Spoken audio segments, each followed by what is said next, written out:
Alright, now we're going to move on to the hand. So the hands themselves, obviously, at this point, are incredibly simple. So we just want to look at adding the detail and refining really the bulk of the hand.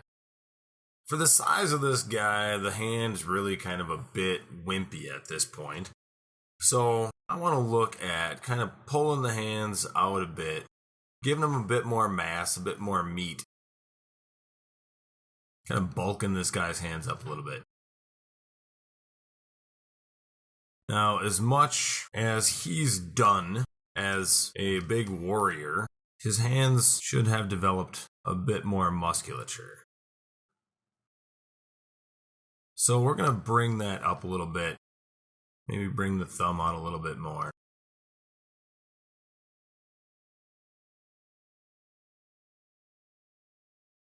So we can add a bit of bulk. So that's already looking better. Now, length of the fingers, I know probably proportionally is pretty good, but I'm going to bring them out just a bit more. Now, if I had already rigged this character back in Max, I wouldn't really want to adjust the size of any of these limbs this way.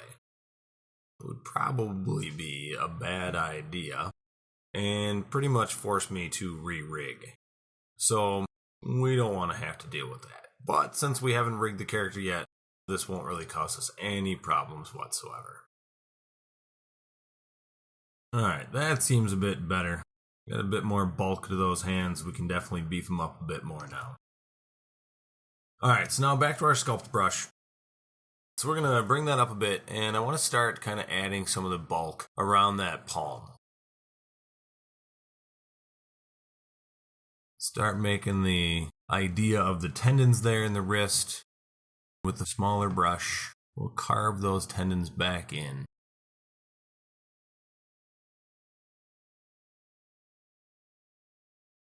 And just like we did with the forearm muscles entering in here, we're going to carve that back underneath that wrist protector, that bracer. So it always feels like we actually have elements of the mesh that overlap each other. Then we can soften that back in, and we're left with the feeling of some of the detail underneath this wrist protector.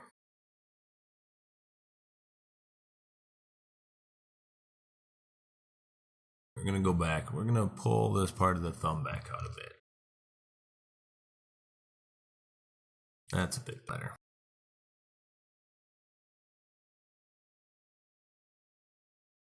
Now when we sculpt and smooth things back in, the mesh should actually be flowing the way we want it to.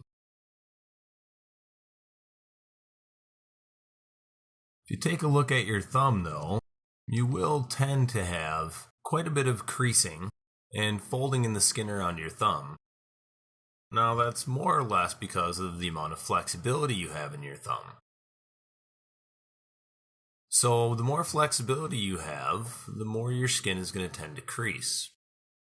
So we want to emphasize that.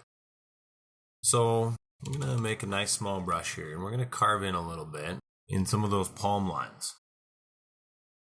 Now, if we think about that kind of major line that runs through our palm, that crease is happening on the opposite side of our knuckles where our hand actually bends where the fingers start. So we want to start looking at trying to emphasize those kinds of elements. So we start with the kind of big picture, and then we refine and soften and add more detail. So we're going to kind of soften that up. So we have a good idea at this point of where that's going to go. But now, with a much smaller brush and a little bit less strength, we're going to start to add a little bit more of the detail to that line.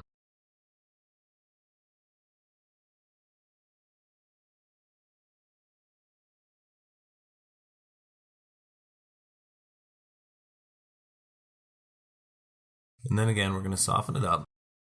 Let's decrease the strength on that soften.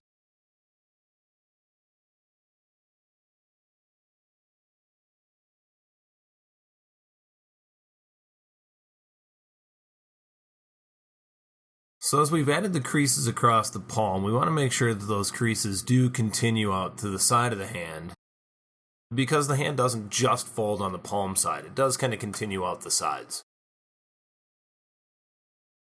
So we're just kind of roughing in where those go. Now, the detail of those lines isn't going to be quite so strong, but we want to get the overall position of them figured out so that when we come back in and we start to add in like the kind of lines between the fingers and the kind of calluses on the palm, all right, we're going to be able to go back in and soften and not kind of destroy all of the detail that we've made. So again, like everywhere else, we're just trying to get the overall feeling of that detail blocked in first before we go back and really start to push the fine detail. So we're going to think about where the crease is going to be in our finger. It looks about right.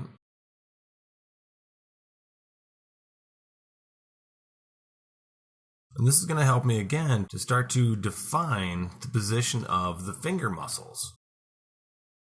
So we don't think too much generally about our fingers having musculature, but without some muscles on the front side of our fingers here, it'd be real difficult to close our hands.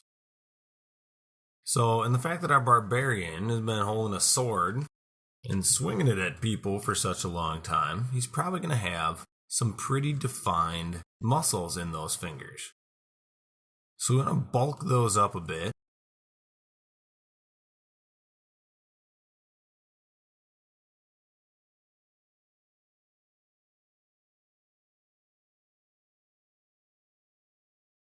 And then go back and smooth things in. So let's decrease the size of our smooth brush there so it's not grabbing so much. Then let's smooth some of this back out. Now the pinky finger itself, we may need to thicken up a bit. It's a little skinny here.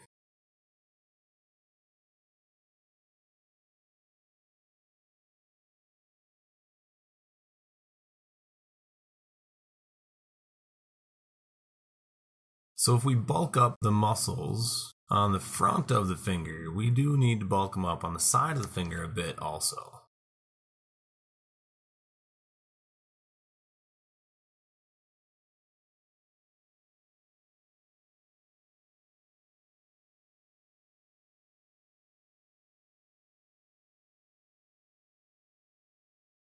Now let's grab our grab brush and bring out the side of our pinky a bit. Yeah, it looks a little better.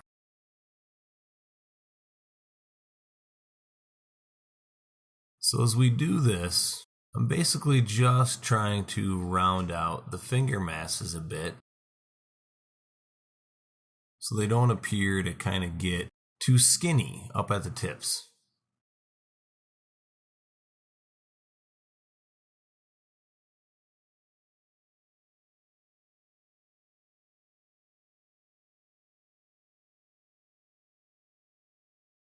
So anytime if I go a little too far, I'm just going to undo and try to come back and fine tune a bit more.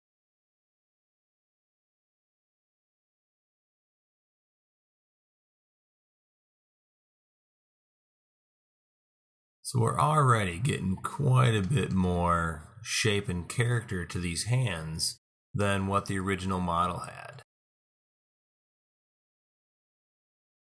So there's no need, most of the time, to worry about modeling things absolutely perfectly in Max, Maya, Softimage, whatever tool you use. If you're going to be using a tool like Mudbox to sculpt and refine those details, we can always go in and adjust the mesh. So as long as you've modeled with good loops to begin with, going back in and making the adjustments like this is actually pretty straightforward.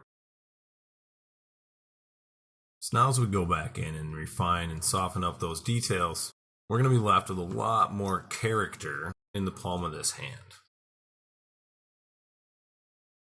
So I do want to make sure that all the kind of wrinkly detail that we added as we sculpted there is smoothed back into the mesh to kind of ensure that it does all look like one continuous piece of mesh, rather than having odd folded structures across the surface. And then we'll go back in, once again, with that sculpt brush, and increase that crease in those muscle masses.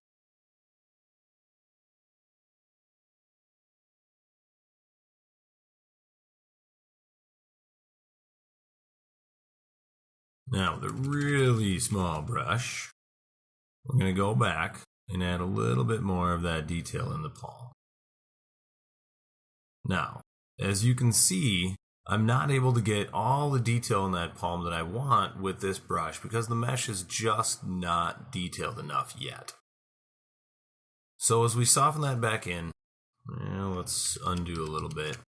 I want to decrease the strength of that brush now. So my soften's not going to soften quite as quickly. So I want to get rid of the feeling of those kind of harsh edges, but I don't want to get rid of all of the detail.